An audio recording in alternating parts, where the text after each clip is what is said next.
자, 여러분 안녕하십니까? 이어서 2교시 우리 지난 시간에서 약관 공부하겠습니다. 자, 14쪽에 보시면 그 약관 규제법엔 약관의 통제 나와 있고 약관의 의의가 나와 있어요. 그리고 15쪽에 보시면 약관의 계약의 편입이 나와 있고요.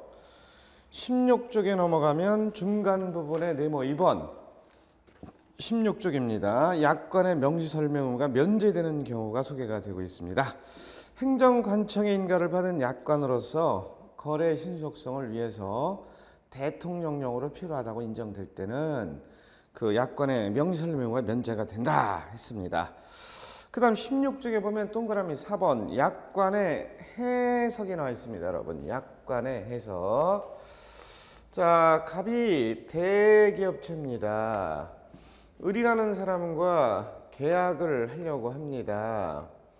계약을 하려고 할 때 계약서 뒷면에 깨알 같은 글씨로 약관이 들어있어요. 그럼 이 약관의 해석을 어떻게 할 거냐, 이런 문제입니다. 약관의 해석을 어떻게 할 거냐, 이런 문제입니다. 약관의 해석. 자, 약관의 해석에 대해서는 첫 번째 뭐가 있어요? 16쪽의 맨 끝에 보시면 객관적 통일적 해석이다 나와 있죠? 객관적 통일적으로 해석해야 됩니다. 자, 약관과 관련해서 만약에 약수령으로 나왔다, 잘 모르겠다, 아는 것만 쓰세요. 아는 것만 써도 기본 점수는 나와요. 모르는 거 억지로 쓰지 마시고 꿈에서 아는 것만 쓰시면 돼. 목차 4개 잡고 소목차 잡고. 그러면 신의성실의 원칙에 따라 공정하게 해석해야 돼. 약관을 지배하는 대원리는 바로 신의성실의 원칙이에요. 줄여서 신의칙이라고 하죠. 자, 신의성실의 원칙은 여러분 민법 총칙 맨 앞에 나오잖아. 그리고 1차 객관식에 시험 문제 나온다고 보고 열심히 하셨잖아. 신의성실의 원칙이 뭐예요? 계약 당사자가 서로 상대방의 신뢰를 헛되지 않도록 성실하게 계약에 임하자는 원칙이죠. 그 파생원칙 뭐가 있었어요, 여러분? 파생원칙. 네? 사정 변경 원칙 시험 문제 나왔잖아요. 사정 변경 원칙. 자, 2차 계약법에서도 사정 변경의 원칙 간접적으로 나올 수가 있어요. 그거 주의하시고. 그래서 약관을 지배하는 대원리는 신의성실의 원칙이라는 겁니다, 여러분. 그 다음에 17쪽의 첫 번째 줄 보시면 니은 작성자 분리기 원칙이 나와 있어요. 우리 소비자 고객보다는 요 대기업체에서 작성했죠? 작성자 분리기 원칙입니다. 이 약관은요. 소비자 고객 경제적 약자를 보호해야 돼요. 소비자 고객 경제적 약자를 보호해야 돼요.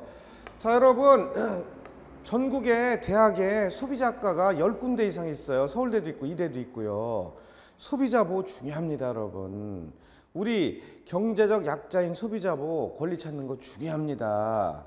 소비자 보호 상담사라는 자격증도 산업인력관리공단에서 실시하고 있습니다. 행정사만 자격증 산공에서 보는 거 아니에요. 소비자 상담사 이런 자격증도 있습니다. 소비자 전문 상담사.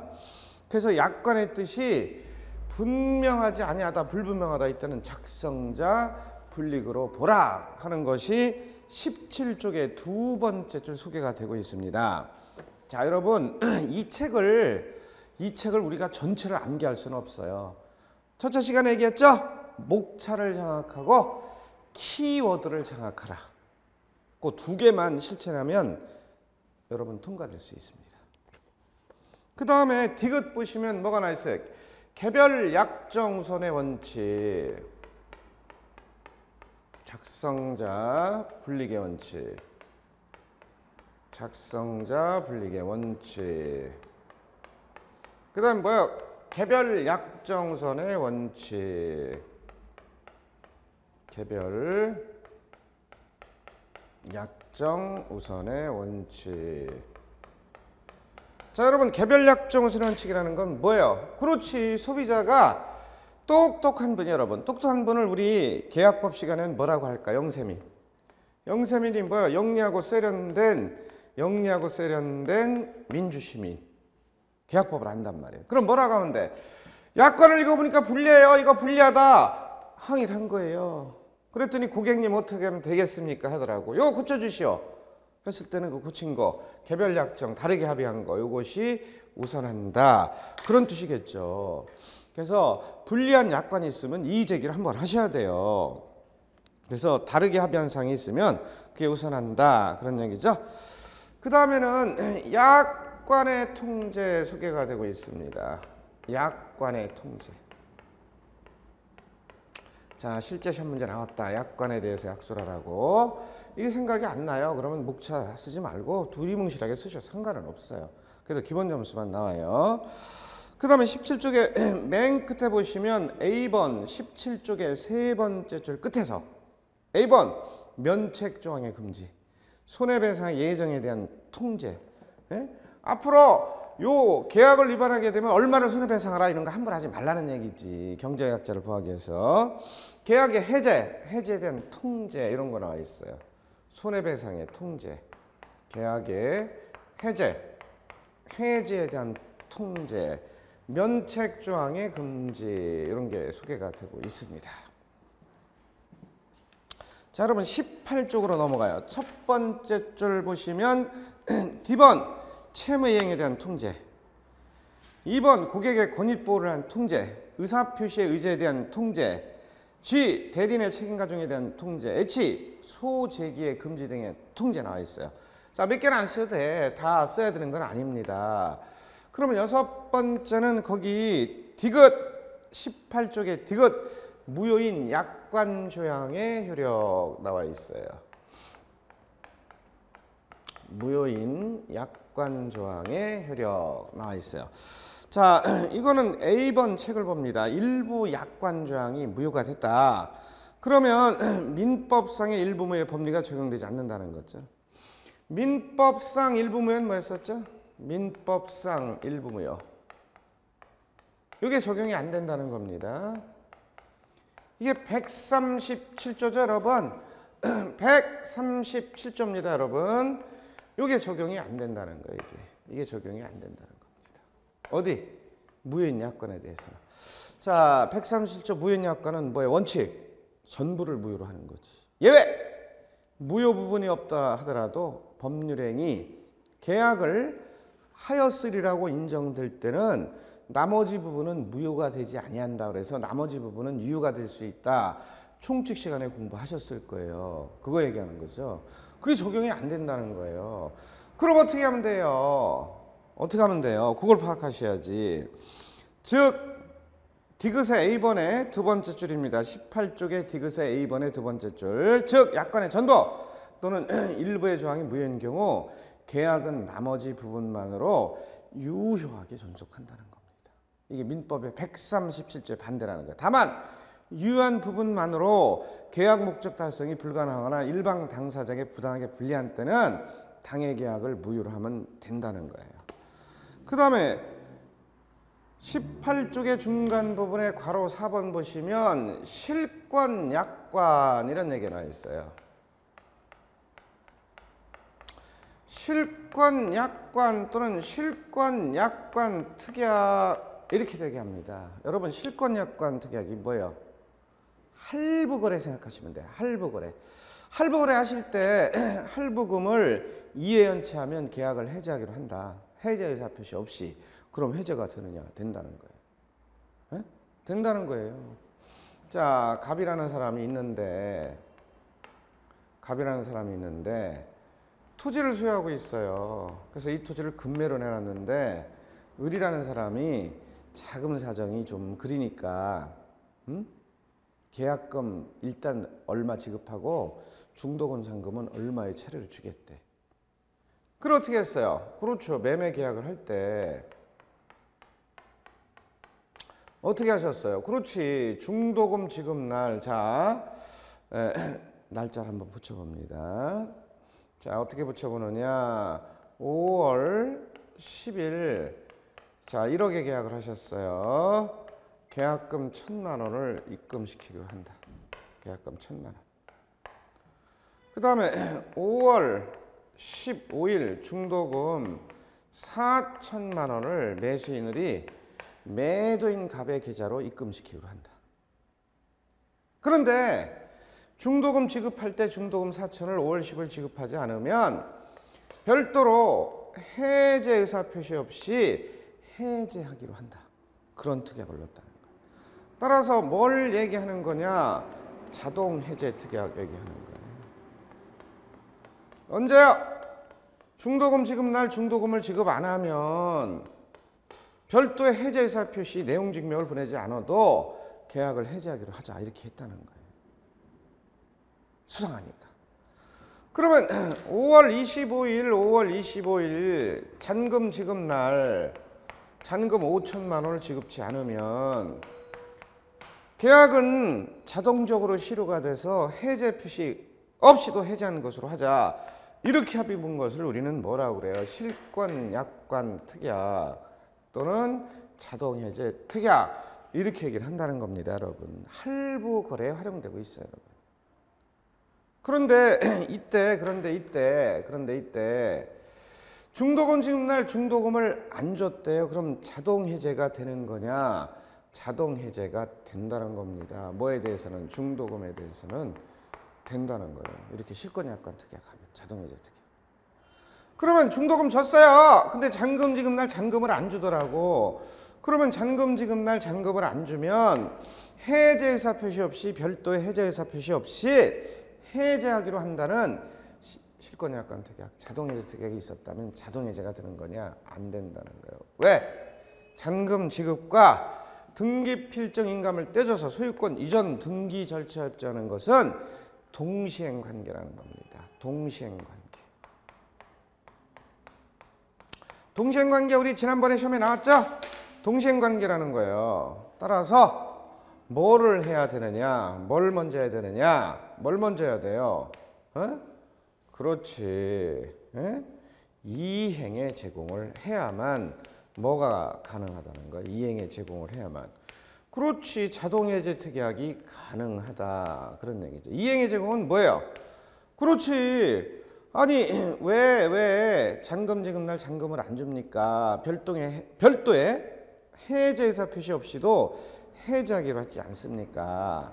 자, 여기 등기 필정 인감이 준비가 돼가지고 미리 법무사무실에 맡겨놨으니까 우린 이행의 제공을 했으니까 자, 해제 특약에 따라서 자동 해제가 된 것으로 하겠습니다. 이렇게는 된다는 거예요. 그러나 이거 없으면 안 된다는 거예요. 그래서 잔금에 대해서는요. 뭘 해야만? 그렇지. 이행의 제공을 해야만 자동 해제 특약이 된다. 동시행 관계라. 그냥은 안 된다. 그런 얘기지. 그래서 실권 약관 특약을 우리 가장 쉬운 방법으로 생각을 해봤는데 할부 거래 시 많이 활용이 돼. 할부금을 이해연체하면 자동 해제하겠다. 그런 내용입니다. 자, 거기 보시면 한쪽 가로 2번 18쪽에 맨 끝에 보시면 한쪽 가로 2번 중도금, 매수인이 중도금을 약정한 일자에 지급하지 않으면 그 계약을 무효로 한다든지 계약이 해제된 것을 한다는 특약이 있는 경우 매수인이 약정한 대로 중도금을 지급하지 않으면 해제 의사 표시가 없더라도 그 불이행 자체로서 계약은 그 일자에 자동적으로 해제된 것으로 봐야 한다. 따라 중도금은 여기 자동 해제 특약이 되는 겁니다. 중도금 지급날짜 안 되면. 그러나 잔금은 안 되는 거예요. 뭐부터 해야 돼? 이행의 제공을 먼저 하셔야 된다. 확인했어요.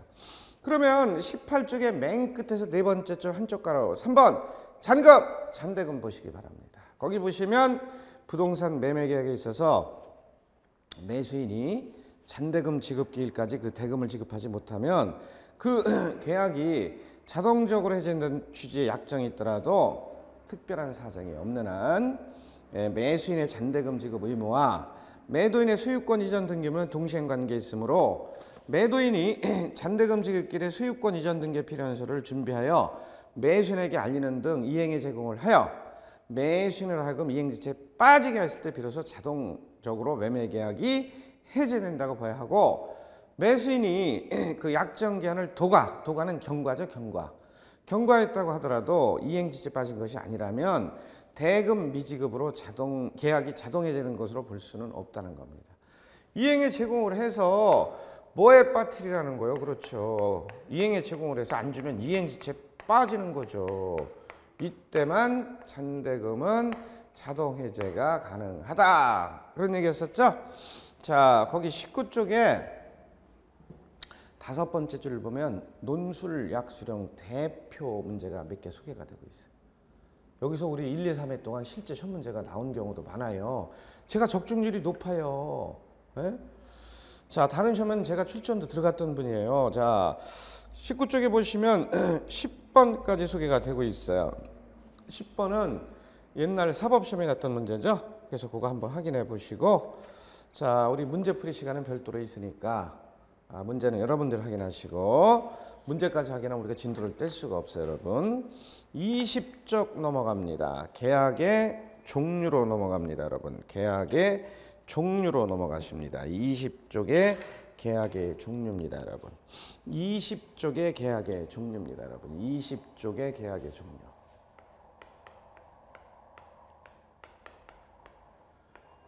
계약은 뭐예요? 청약과 승낙 서로 대립하는 의사표시 합의로 이루어지는 법률 행위를 말한다. 그거 있었죠? 그러면 계약의 종류는 이 계약이 민법전에 들어있느냐 안 들어있느냐 여기에 따라서 전형계약이냐 비전형계약이냐 이렇게 나눠요. 자, 민법전에 들어있으면 전형계약이라는 거죠. 민법전에 들어있으면 민법전자를 따는 거죠. 자, 민법전에 들어있으면요, 민법전자를 따서 전형계약이다. 현재 민법전에는 몇 가지 계약이 있습니까, 여러분? 14종이었었는데 민법전의 개정으로 예행계약이 들어갔어요. 우리 부록 맨 뒤에 보면 나와 있어요. 그래서 15종입니다. 민법전에 들어있는 계약을 갖다가 우리 민법 전자를 따서 전형계약 이렇게 불러주거든요. 민법전에 있으면 전형계약입니다. 민법전에 규정이 없어요. 현재 민법전에는 14종인데 여행계약 하나가 추가돼서 15종이 되어버렸습니다, 여러분. 그 다음에 민법전에 없어요. 그럼 비전형계약이다라는 거지. 민법전에 민법조문에는 안 들어있어요. 그럼 비전형계약이다 그러는 거죠. 그럼 민법전에 현재 들어있는 계약은 뭐예요? 민법조문에 들어있는 계약은 뭐예요?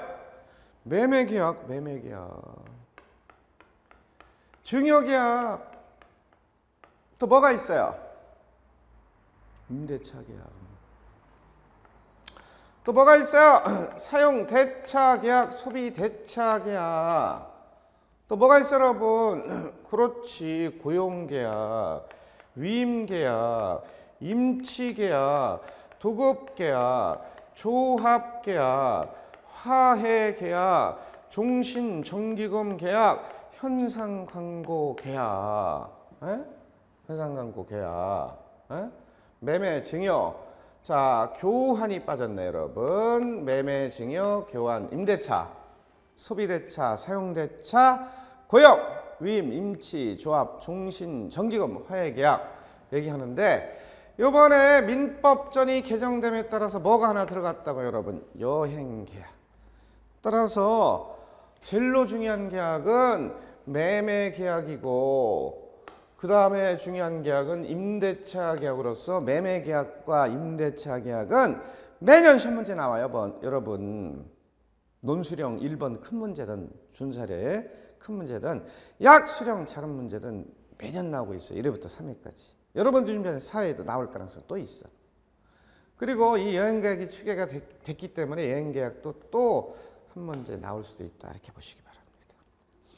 그러면 현재 민법전에는 없지만 우리가 일상사회생활에서 계약을 많이 하니까 계약이 많아요. 뭐가 있어요, 여러분? 그렇지. 출판계약, 광고계약, 여행계약. 여행계약은 여기로 들어갔죠? 그다음 뭐가 있어요, 여러분? 숙박 계약. 그리고 학원 수강 계약. 그리고 뭐 있어요? 동영상 수강 계약. 인터넷 강의 수강 계약. 또 뭐 있어요? 그렇지. 리스 계약. 팩토링 계약. 프랜차이즈 계약. 이 세 가지를 우리는 신종 상계약이다. 이렇게도 불러져요. 그러면 전형계약이 더 많냐 비전형계약이 더 많냐 했을 때는 전형계약이 비전형계약보다 더 작다는 겁니다. 왜? 일상생활은 계약이 많으니까. 나 계약 안 했는데? 아침에 밥 먹을 때 쌀 샀잖아요. 반찬 사오잖아. 그거 계약이지. 나 출근할 때 계약하는 적 없는데? 카드 되면 그게 계약이지. 돈 내도 계약이고. 난 내 차 타고 다니는데 승용차? 차 샀잖아. 다 계약이지. 일상생활은 계약이 많다는 겁니다. 그래서 전형계약보다는 비전형계약이 좀 더 많다. 이렇게 보셔야 돼요. 그러면 이 계약을 가지고 뭘로 나눌 수 있느냐? 20쪽에 보시면 뭘로 나눌 수 있어요? 중간 부분에 계약의 성립상의 차이에 따라서 낙성계약이냐 요물계약이냐 이렇게 나와 있잖아요. 계약의 성립상의 차이에 따라서 낙성계약이냐 요물계약이냐 이렇게 나누고 있어요. 낙성계약이냐 요물계약이냐 이렇게 나누고 있어요. 낙성계약의 의미는 뭘까요, 여러분? 낙성. 넘어진다는 얘기는 아니겠죠? 넘어진다는 얘기는 아니에요. 그럼 이게 무슨 얘기예요? 그렇지. 청약과 승낙 서로 대립하는 의사표시 합치만 있으면 일단 계약이 성립하는 겁니다. 뭘 안 줘도 계약금 안 줘도. 매매계약 계약금 안 줘도 성립하잖아요. 매매계약. 네? 자, 갑이라는 사람이 있는데 여기 토지를 소유하고 있어요. 1필지 X 토지를 소유하고 있습니다. 이거를 갖다가 매수인 을을 만나가지고 아니면 문자 메시지로 아니면 전화로 아니면 메일로 1억에 팔겠다는 청약의 의사표시를 했어요. 그랬더니 매수인 을이 등기부 열람하고 대장 열람하고 시장 조사하고 경제성, 타당성을 검토하고 괜찮다고 판단을 해서 투자 가치가 있다고 판단을 해서 1억에 사겠다는 의사표시하면 바로 청약과 승낙 서로 대립하는 의사표시 합의에 따라서 계약금 지급을 안 한 상태라도 일단 계약이 성립됩니다. 이걸 뭐라고 한대? 낙성계약. 왜? 청약과 승낙의 낙자를 따서 이걸로 이루어질 성자, 이루어졌다 그런 뜻이죠. 따라서 낙성계약의 특성은 대금 지급 안 했어. 계약금도 안 줬어. 그래도 성립하는 거예요. 물건 인도 안 했어. 부동산의 경우 소유권 이전 등기 안 했어요. 그래도 계약이 성립하는 겁니다, 여러분. 그래도 계약이 성립하는 거예요. 그러나 요물계약은 청약과 승낙 대립하는 의사표시 합치 갖고는 2% 부족합니다. 그럼 어떻게 해야 돼? 물건까지 요구된다는 거예요. 따라서 물건을 줘야 된다는 거예요. 아니면 뭐 대금 지급을 하라는 거예요. 따라서 여기는 대금 지급 안 해도 합의만 있으면 계약이 성립하는 겁니다. 대금 지급까지 하라는 거예요. 아니면 현상, 광고, 계약 등 광고에서 지정한 행위를 완료해야 돼. 그래서 어떤 행위를 완료했을 때 이때 계약이 성립하면 요물계약이다. 그렇죠. 그러면 여기 낙성계약은 다 뭐야? 그렇지. 낙성계약. 15종의 계약이. 그런데 이 중에서 현상 광고 계약이 여기로 가버려. 여기로. 따라서 몇 개냐? 14가지만 남는 겁니다.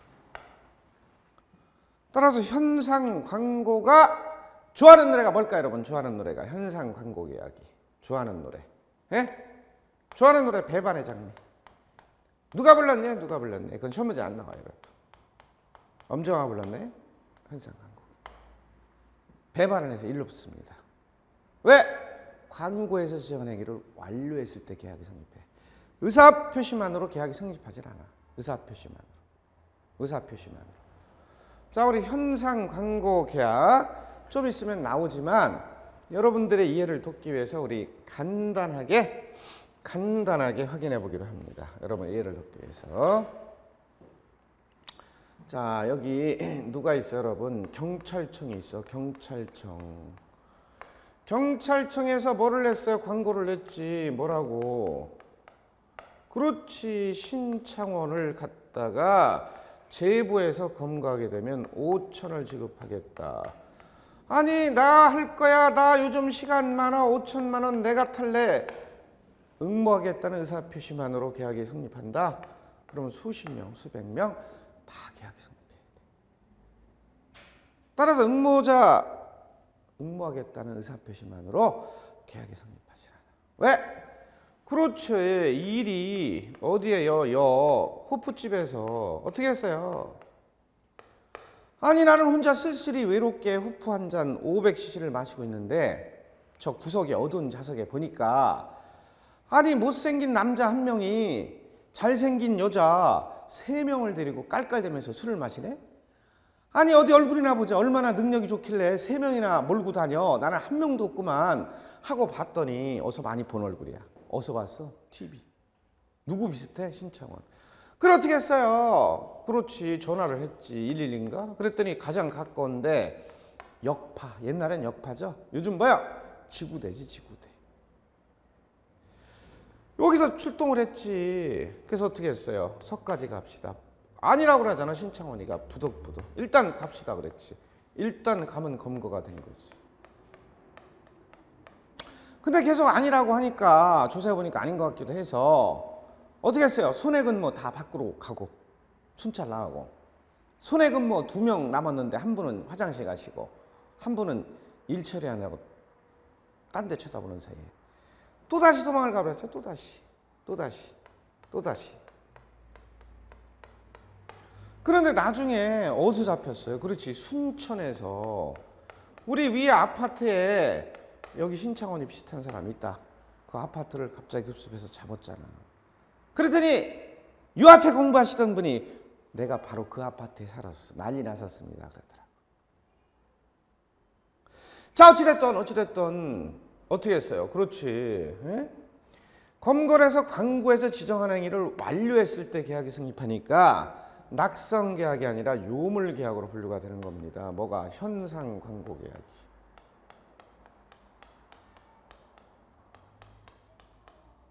현상 광고.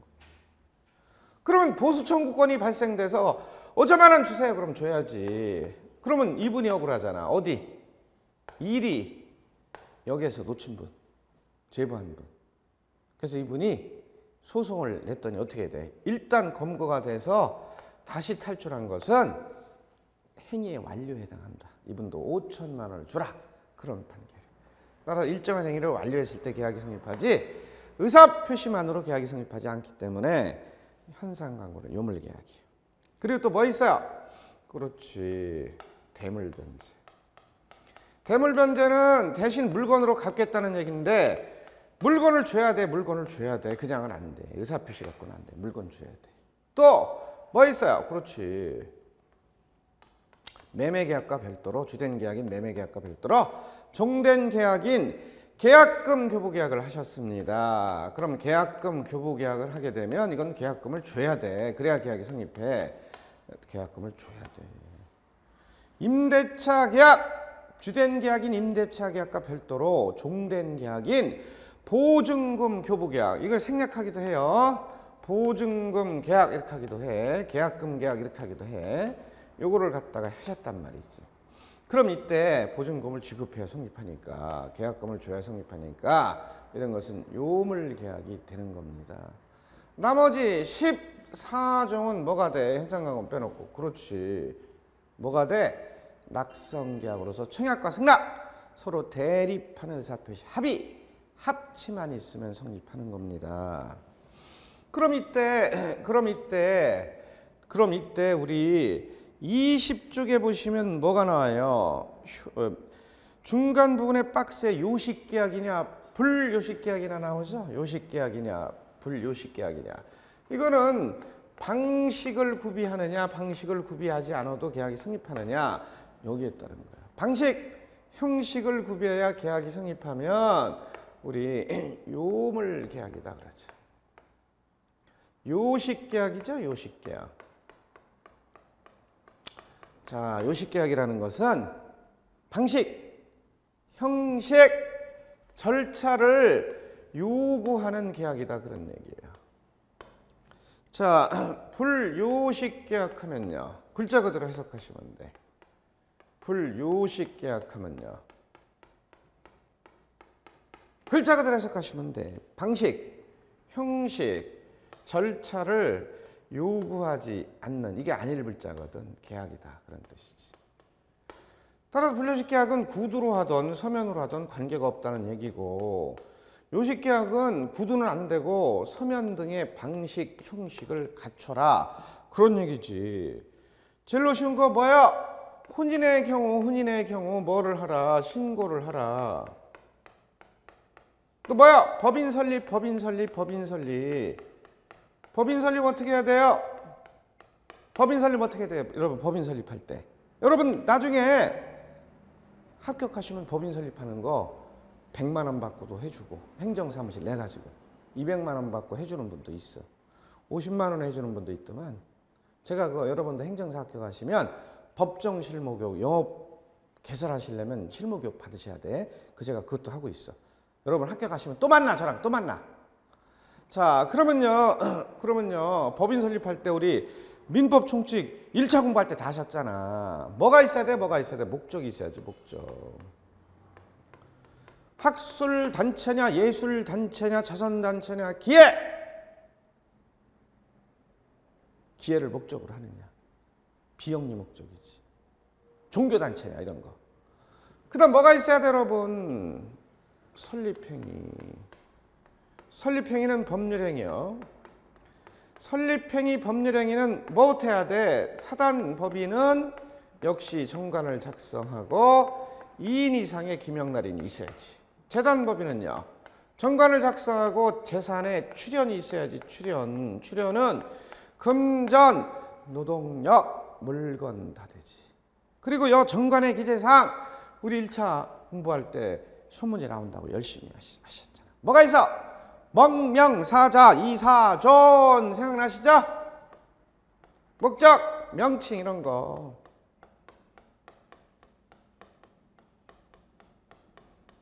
재단법인의 정관은요. 이 중에 2개만 빼면 되지. 여기 186조가 적용되느냐 187조가 적용되느냐. 그 1차 객관식 공부할 때 열심히 하셨잖아요, 여러분. 네? 바로 이겁니다.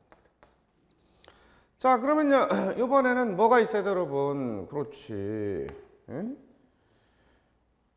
주무관청의 허가지. 주무관청 교육단체다 그러면 뭐야?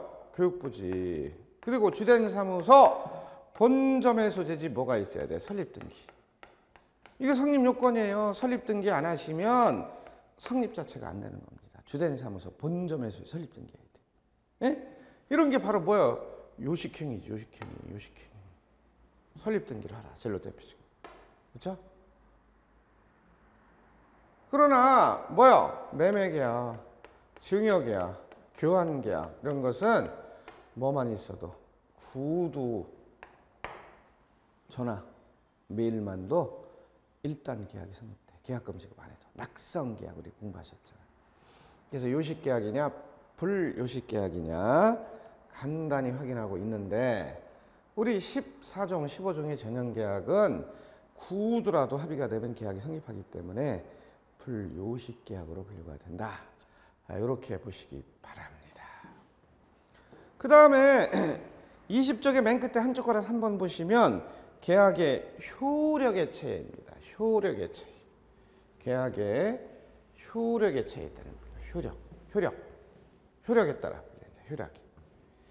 계약을 갖다가 효력에 따라 분류합니다, 여러분. 효력에 따라. 효력의 차이죠? 효력의 차이로 계약을 분류하면 뭘로 나눌 수 있어요, 여러분? 쌍모계약이냐, 편모계약이냐, 이렇게 나눌 수 있지. 쌍모계약이냐, 편모계약이냐, 이렇게 나눌 수 있지. 자, 이것도 글자 그대로 그냥 해석하는 것이 제일로 편리하니까 우리 글자 그대로 그냥 해석을 해봐요, 여러분. 글자 그대로 해석을 해봅니다. 글자 그대로, 글자 그대로. 자, 글자 그대로 해석하게 되면 뭐예요? 쌍모계약이라는 건 계약 당사자 쌍방이 서로 대가 있는 채무를 부담하는 계약이다. 서로 대가 있는 채무를 부담하는 계약이다. 편모계약은요, 쌍방이 아니라 계약 당사자 일방을 뭐라고 그래? 법률용어로 한쪽 편 일방만이 채무를 부담하고 다른 일방은 채무를 부담하지 않는다. 그런 뜻이지. 가장 대표적인 건 뭐예요? 매매계약이지, 매매계약. 가장 대표적인 건 뭐예요? 증여계약. 증여계약. 자, 갑이라는 사람이 있는데 여기 건물을 소유하고 있어요. 이 건물을 갖다가 을이라는 사람에게 1억에 팔겠다는 의사표시 청약을 했어요. 그랬더니 매수인 을이 등기상 전부 증명서, 표제부 갑골고 열람하시고 대장 열람하시고 도면 열람하시고 경제성 타당성을 검토했어요. 인근에 공인중개사무실 가보니까 괜찮대. 좋아! 1억에 사겠소 하면 매매계약이 성립합니다. 근데 이거는 쌍모계약이지. 왜 쌍모계약? 매도인 갑도 채무를 부담하지. 어떤 채무? 그렇지, 마지막 잔금 받으면 건물을 인도하고 등기해줄 채무를 부담하지. 매수인 을은요, 대금 지급 채무를 부담하지. 그래서 쌍모계약이지. 그러나 증여계약은요, 편모계약이지. 한쪽 편은 채무를 부담하지만 다른 한쪽 편은 채무를 부담하지 않습니다, 여러분. 자, 누구? 그렇지, 갑이라는 사람이 있는데 누구요? 김밥 할머니.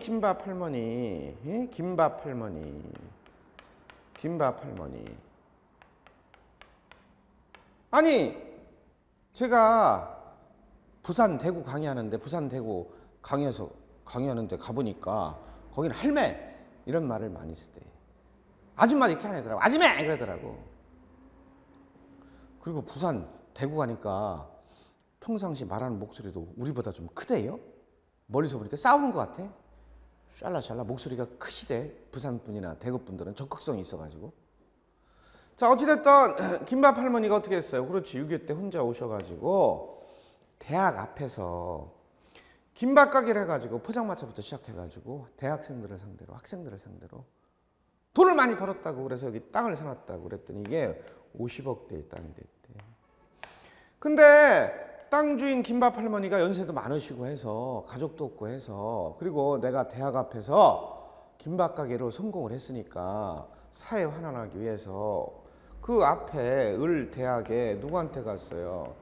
총장님한테 가서 전 재산 50억짜리 땅을 장학금으로 써주시오 하는 의사표시 했단 말이에요. 그럼 총장님이 세상에 진작 연락하시지 하고 고맙다는 의사표시로 손목을 꽉 잡으면 증여계약이 성립하는 거지. 그러면 증여자 갑은 토지를 인도하고 등기해줄 채무를 부담하지만 수증자 총장님 받는 분은 대금 지급 채무나 이런 거 채무를 부담하지 않지. 따라서 아무것도 없다 그래서 아무것도 안 하면 뭐라고 그래? 이 대학을 싸가지가 없다고 그래. 어떻게 해야 돼? 그렇지, 채무는 부담하지 않지만 신문에 내줘야 돼. 신문에. 어디? 조중동에 미담의 주인공 50억짜리 땅을 우리 대학에 시사를 해서 장학금을 쓰도록 했다. 그러면 학교 홍보도 되지. 그리고 총장님 실적이 올라가지. 자, 요즘 총장님은 세일즈 마케팅 총장님이야. 총장님이 외부로부터 돈을 못 끌어오면 임기 못 채우고 물러나는 총장님도 있어. 요즘은 뭐 무게만 잡는다고 되는 게 아니야. 우리만 행정사 합격해서 행정사무실에 우리만 마케팅 중요한 게 아니야. 영업 세일즈 중요한 게 아니야. 총장님도 영업 세일즈 마케팅 맨날 고심하고 있어. 동문들 잘된 사람이 있으면 전화해가지고 장학금 좀 발전기금 좀 내라고 맨날 전화하고 있어. 총장실에 가보니까 제가. 총장님도 요즘 위험해요. 한 푼도 일부러 장학금 못 끌어오시는 분은 임기도 못 채운다니까요. 좀 건물 하나는 짓고 그래야 된다니까요. 여기부터 돈 끌어와가지고. 자, 근데 김밥 할머니가 부득부득 싫다고 하더라고. 그럼 어디 교차로 벼룩시장. 왜 여긴 돈이 안 들어. 여기는 몇억 드는데 몇천만 원인데 여기는 1, 200이면 간단히 해결돼. 그리고 뭐 해줘야 돼? 동상 세워줘야지. 동상 교내에다가. 이분이 준 돈으로 도서관을 확장했다. 그럼 도서관 앞에다가 여기다 동상 세워줘야 돼. 근데 부득부득 안 한대. 그럼 어떻게 해야 돼? 연예인처럼. 그렇지. 손바닥 꼭 찍어야지. 이 건물은, 이 도서관은 김밥 할머니 누구누구 씨가 희사한 돈 50억으로 확장했으니까 우리 정신을 기울여서 열심히 합시다. 해야 돼. 따라서 신문에 안 내고 교차로 벼룩시장 내고 동상도 안 내고 손만 찍었어. 손만, 지문만. 연예인처럼. 발 이런 거. 그러면 어떻게 돼? 돈을 얼마 안 들었잖아. 설사 신문 내주고 동상해줬다 하더라도 몇 억이면 되잖아. 그러면 이거는 대가 있는 채무를 부담한 게 아니지. 따라서 증여자만 채무를 부담하고 수증자 한쪽 편은 채무를 부담하지 않기 때문에 편모계약이다. 이렇게는 붙이는 거죠. 그러면 임대차 이거는 반드시 임대를 줘야 되지만 뭐 사용 대차 이건 공짜로 빌려주는 거예요. 누구를 가족들에게 내 아파트에 와 살아라. 따라 증여와 사용 대차는 뭐야? 어떤 공통점이요? 공짜지. 공짜로 주는 거. 이건 돈 받고 파는 거. 에? 임대차는요 임대료 받고 빌려주는 거. 사용 대차는요 공짜로 빌려주는 거. 에? 그리고 뭐 현상 광고 하나만 하면 돼. 따라서 여기에 여행 계약까지 15종의 전형 계약이 그대로 오면 되는데 15종의 전형 계약 중에서 한 가지 빼야 돼. 뭘 빼야 돼 여러분? 그렇지. 현상 광고 계약. 현상 광고 계약이 좋아하는 노래가 뭐가 있어요 여러분? 배반의 장미. 배반을 해서 또 일로 가버리네. 따라서 여기 편모 계약은 빅3. 현상 광고, 사용대차, 증여. 이게 편모 계약이고 한쪽 편만 채무를 부담하는 거고 기회 있으면 또 얘기를 해드릴게요. 한쪽 편은 채무를 부담하지 않는데 계약이 성립하는 거예요. 따라서 여기는 15가지가 되는데 하나 도망가니까 현상 광고 빼고 14가지가 쌍모 계약이다. 이렇게 보시기 바랍니다. 자, 여러분 2교시 수업은 여기까지입니다. 우리 잠깐 쉬었다가 다시 3교시 유상계약이냐 무상계약이냐 진행하기로 하겠습니다.